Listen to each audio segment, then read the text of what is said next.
après la fonction return home, nous allons écrire la prochaine fonction qui sera start game with level. Donc cette fonction démarre une nouvelle partie avec le niveau choisi. Donc ce niveau sera donné en paramètre. Elle va sélectionner 10 questions, réinitialiser les compteurs, effectivement mettre aussi à jour les libellés, puis charge la première question. Donc la fonction elle va s'appeler fonction start game with level. Donc voilà, on va passer cela en paramètre, le level key. Donc on va enregistrer le niveau sélectionné dans l'état du jeu. Donc l'état du jeu, on se rappelle, c'est notre objet GameState. Donc c'est GameState.selectedLevelKey qui va correspondre à level key qui est donné en paramètre. Donc on enregistre le niveau avec lequel le jeu a été, la partie a été initialisée. Donc après ça, en deuxième partie, on va récupérer les paramètres du niveau. Donc ça sera le temps, notre coefficient, le multiplicateur et le label. Donc pour cela, on va avoir ici une variable qu'on va appeler level settings,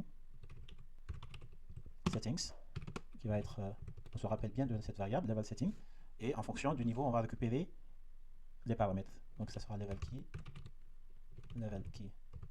Donc on va voir ça tout de suite. Donc dans le level setting qui se trouve dans data.js, donc pour chaque niveau, on a les différents paramètres. Donc le time par question in second, le score multiplier et le label. Donc voilà. Et après ça, on va sélectionner aléatoirement n questions parmi celles du niveau choisi. Donc ici, dans notre game state, on aura selected questions for game, qui est un tableau plus haut. Voilà, donc selected question for games, on va prendre, on a dit 10 questions. Et pour cela, on a la fonction pick random items, qui aura pour premier paramètre questions by level. Donc on va prendre level key. Et c'est que ça correspond à quoi? Donc ça c'est la question level key. Ici notre level ici c'est facile, donc il va prendre en fait le tableau du niveau facile. Et si questions by level moyen, donc il va prendre le tableau moyen. Et puis si c'est difficile, il va prendre le tableau difficile. Donc ça c'est le premier élément. Mais nous ici on a dit que cette fonction il faut préciser en fait le nombre d'éléments qu'on veut. Donc ici ça sera 10 questions. Pour cela on a GameState. On a dit c'est total questions qu'on a initialisé à 10 ici. Donc total question c'est 10. Donc on va récupérer 10 questions en fonction du niveau qu'on va stocker dans l'état de notre jeu. Et après cela, on va réinitialiser l'état du jeu pour une nouvelle partie. Donc la première des choses, on va prendre GameState.current questions index. Voilà, qui sera égal à 0. Et après, ça sera GameState. Donc current score. Donc lorsque la partie sera initialisée, le score sera égal à 0. Et après, on sait que naturellement, pour une partie qui vient de débuter, pas de choix, donc pas de bonne réponse. Donc ça sera GameState.correct answers count, qui sera égal à 0 également.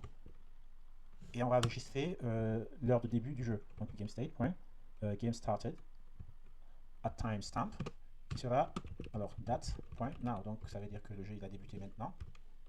Et on va enregistrer cela également. Donc après ça, on va mettre à jour l'interface avec les informations du niveau. Ici, on sera sur l'interface du jeu l'interface quiz. Parce qu'on a trois interfaces, l'interface d'accueil, l'interface du quiz et l'interface des résultats. Et pour cela, je vais afficher l'interface de quiz, parce que là, on est sur l'interface d'accueil. On se rappelle de la fonction show only section. Donc ici, je vais dire affiche-moi screen, pardon, quiz section only. Et quand j'enregistre ça, on va constater qu'effectivement, maintenant, on voit l'interface qui correspond à l'interface du quiz. Donc, je vais continuer en fait à remplir cette fonction. Donc, on a dit que la partie suivante de cette fonction, c'est de mettre à jour l'interface avec les informations de niveau. Donc, la première des choses, lorsqu'on choisit un niveau facile, on veut que le label s'adapte en conséquence. Pour cela, on avait choisi au fait le level label, CTRL-C, je viens de l'HTML, CTRL-F, CTRL-V. On a vu ici, tout en haut à droite, niveau. Donc, au lieu que, lorsque la partie débute avec le niveau facile, on veut que ça s'affiche facile avec l'emoji qui va bien avec. Et si c'est difficile, donc ce sera difficile, moins, voilà, avec les emojis adaptés à chaque label. Donc voilà, la couleur verte pour facile et rouge pour difficile. Et pour cela, on va changer le contenu de cet élément-là. Et on sait que cet élément, on l'a sélectionné, le level, voilà, à travers son ID. Donc on peut changer le contenu directement à travers cette variable. Et on va dire, ça sera CTRL-V, .content, text content. Voilà, ça va changer le contenu du texte. Et le contenu du texte, on va le mettre dynamiquement. On va pas mettre, on aurait pu écrire comme ça et mettre le texte qu'on veut.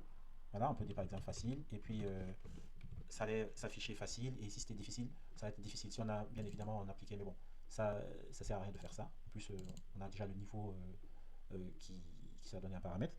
Donc ici, nous, ce qu'on va faire, c'est de dire, j'enlève ça, c'est de prendre ici le level setting. Il est où le level setting? Voilà, qui est là, pardon. CTRL C, CTRL V. Donc pour ce level setting, on va aller sélectionner en fait le label.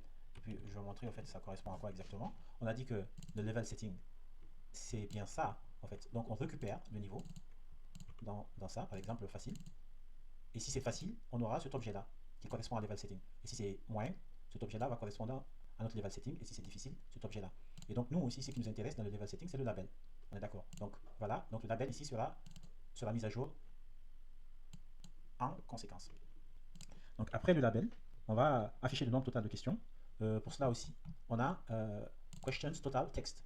Donc ici CTRL C, je viens dans le HTML, CTRL F, CTRL V. Donc ici on a 10 questions. Voilà, pour notre cas, ça sera toujours 10 questions. Voilà. Et on va mettre cela à jour. Ok. Voilà, je viens là. Puis ici, je vais mettre cela. Ce sera CTRL V aussi. Point. Text content.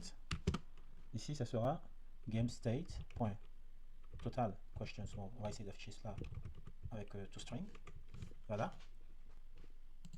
Et après, on va initialiser l'affichage du score. Donc le score aussi, on a sélectionné score text, CTRL C, je viens dans l'HTML, CTRL F, CTRL V. Donc initialement, lorsque la partie va démarrer, le score sera 0. Donc voilà, on va essayer de faire cela très rapidement. Donc ça sera ici score text content égale à 0.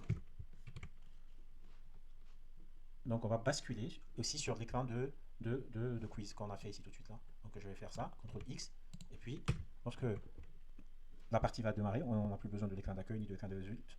On aura besoin de l'écran de quiz où les questions seront affichées. Donc on va aller sur cet écran. Et après, par la suite, on va charger et afficher la première question. Pour cela, on va invoquer une fonction qu'on va écrire tout à l'heure. Ça sera load current questions. Donc ça va décharger moi la question actuelle. Et voilà. Donc dans la prochaine vidéo, je vais écrire cette fonction. Merci.